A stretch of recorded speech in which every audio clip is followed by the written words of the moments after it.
चलिए रामायण के हमारे इस सफर को आगे बढ़ाते हैं। आज हम बालकांड के उस बेहद महत्वपूर्ण सर्ग 11 में प्रवेश कर रहे हैं, जहां एक निसंतान राजा की सालों की निराशा अब आशा में बदलने वाली है। तो हम कथा में ठीक उस मोड़ पर हैं जहां राजा दशरथ अपने दुख में डूबे हुए हैं, और तभी उनके मुख्यमंत्री सुमंत्रा एक ऐसी भूली बिसरी भविष्यवाणी को सामने लाते हैं जो कहानी का रुख ही बदलने वाली है। तो इस सर्ग का जो घटनाक्रम है वो 5 हिस्सों में हमारे सामने आएगा। एक प्राचीन भविष्यवाणी से ये कहानी शुरू होगी और हमें एक शक्तिशाली ऋषि के अयोध्या आगमन तक ले जाएगी। तो कहानी की शुरुआत होती है मंत्री सुमंत्र से। वो राजा दशरथ को एक पुरानी कथा सुनाने जा रहे हैं। कोई ऐसी वैसी कथा नहीं, बल्कि वो जो उन्होंने अपनी युवावस्था में स्वयं दिव्य ऋषि सनत कुमार के मुख से सुनी थी। सुमंत्र कहते हैं, भूयव एव ही राजेंद्र शृणु में वचनम हितम। मतलब, हे राजेंद्र, मेरे इन हितकारी वचनों को जरा फिर से सुनिए। देखिए, इन शब्दों से वो राजा का पूरा ध्यान अपनी ओर खींच लेते हैं, एक तरह से ये जताते हुए कि आगे जो कहा जाएगा वो बहुत बहुत ही ज्यादा महत्वपूर्ण है। और ये भविष्यवाणी मानो घटनाओं का एक सटीक नक्शा थी। इसमें सब कुछ पहले से ही बता दिया गया था कि दशरथ नाम के एक राजा होंगे, उनकी दोस्ती अंग देश के राजा रोमपाद से होगी, और तो और रोमपाद की बेटी शांता का विवाह ऋषि ऋष्युशृंग से होगा। हर एक कड़ी दूसरे से जुड़ी थी और ये सब एक ही चीज की ओर इशारा कर रहा था, पुत्र प्राप्त। और फिर आता है इस भविष्यवाणी का सबसे महत्वपूर्ण हिस्सा, पुत्राश्चास्य भविष्यन्ति चत्वारो अमित विक्रमा, यानी उनके 4 अमित पराक्रमी पुत्र होंगे। यही वो स्पष्ट वादा था, वो आश्वासन था जो पूरे राजवंश के भविष्य को सुरक्षित करने वाला था। भविष्यवाणी सुनाने के बाद सुमंत्र सिर्फ सलाह नहीं देते, वो राजा से तुरंत कार्रवाई करने के लिए कहते हैं। उनका कहना साफ है, ये काम किसी और से नहीं होगा, आपको यानी स्वयं राजा दशरथ को ही जाकर उन्हें लाना होगा। ये सुनते ही राजा दशरथ के मन में जो निराशा थी वो आशा में बदल जाती है, और वो बिना एक पल भी गंवाए इस योजना पर काम करना शुरू कर देते हैं। राजा दशरथ, देखिए, पूरी मर्यादा और विधि विधान के साथ आगे बढ़ते हैं। ऐसा नहीं कि बस चल दिए। अंग राज्य की इस लंबी यात्रा पर निकलने से पहले वो अपने कुलगुरु वशिष्ठ जी से परामर्श करते हैं, उनकी अनुमति लेते हैं और फिर अपनी पूरी सेना और मंत्रियों के साथ निकल पड़ते हैं।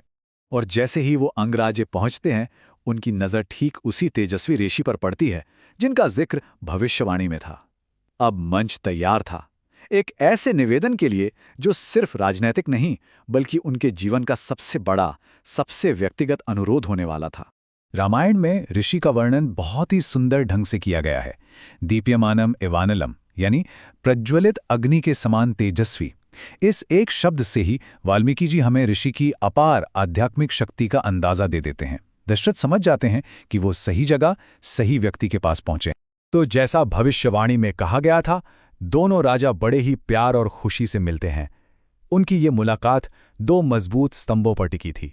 एक सखलित्वाद, यानी उनकी गहरी दोस्ती, और दूसरा संबंधकम, यानी ऋषि ऋष्यशृंग के साथ बना वो पारिवारिक रिश्ता।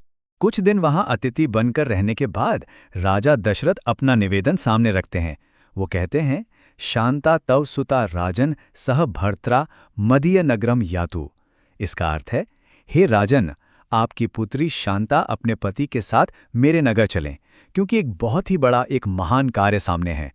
देखिए, वो अपने आने का महान उद्देश्य साफ साफ बताते हैं। और सबसे अच्छी बात यह होती है कि रोमपाद जरा भी नहीं हिचकिचाते, वो तुरंत सहमत हो जाते हैं। राजाओं के बीच का ये मजबूत बंधन और ऋषि की अपनी समझदारी, ये सब मिलकर सुनिश्चित करते हैं कि भविष्यवाणी का ये चरण भी बिना किसी बाधा के पूरा हो जाए। तो अब जब उनका उद्देश्य पूरा हो गया है, दशरथ अयोध्या लौटने की तैयारी करते हैं।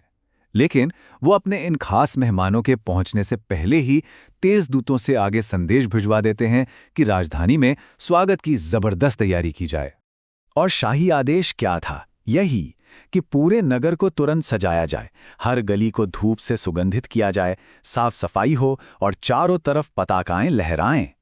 इस आदेश से ही पता चलता है कि ऋषि ऋष्यशृंग का आगमन अयोध्या के लिए कितना बड़ा अवसर था।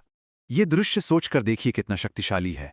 जब दशरथ नगर में प्रवेश करते हैं तो श्लोक कहता है, शंख दुंदुभि निर्घोषाय पुरस्कृत्य द्विजर्षभम, यानी शंख और नगाड़ों की ध्वनि के बीच उन्होंने उस महान ऋषि को सबसे आगे रखा। दशरथ यहां एक राजा की तरह नहीं बल्कि एक विनम्र भक्त की तरह प्रवेश कर रहे हैं, उस ऋषि को सर्वोच्च सम्मान देते हुए जो उनकी सबसे बड़ी आशा का प्रतीक है। आम नागरिकों से लेकर राजमहल तक हर कोई खुशी से झूम उठता है। दशरथ खुद ऋषि को अंतःपुर तक ले जाते हैं। रानियां शांता का बहुत गर्मजोशी से स्वागत करती हैं। पूरे राज्य के लिए मानो आशा का एक नया अध्याय शुरू हो गया था। तो यात्रा पूरी हो गई, ऋषि अयोध्या में है। अब सवाल ये है कि ये अध्याय, ये सर्ग इस महाकाव्य की नींव के लिए इतना जरूरी क्यों है? देखिए, सीधी सी बात यह है कि जो सबसे बड़ी बाधा थी वो अब दूर हो चुकी है। संतान प्राप्ति के लिए जो पवित्र अनुष्ठान होना था, उसे करने में जो एकमात्र व्यक्ति सक्षम थे, यानी ऋषि ऋष्यशृंग, वो अब अयोध्या में मौजूद हैं। तो सर्ग 11 असल में समस्या को उसके समाधान से जोड़ने वाली सबसे जरूरी कड़ी है। कहानी अब एक बहुत ही शानदार मोड़ पर आ खड़ी हुई है। सारी तैयारियां पूरी हो चुकी हैं। ऋषि अयोध्या में हैं। अब बस एक ही सवाल मन में उठता है कि ये पवित्र यज्ञ आगे किन दिव्य घटनाओं को जन्म देगा। और इसी सवाल के साथ हम आज की इस चर्चा को यहीं समाप्त करते हैं।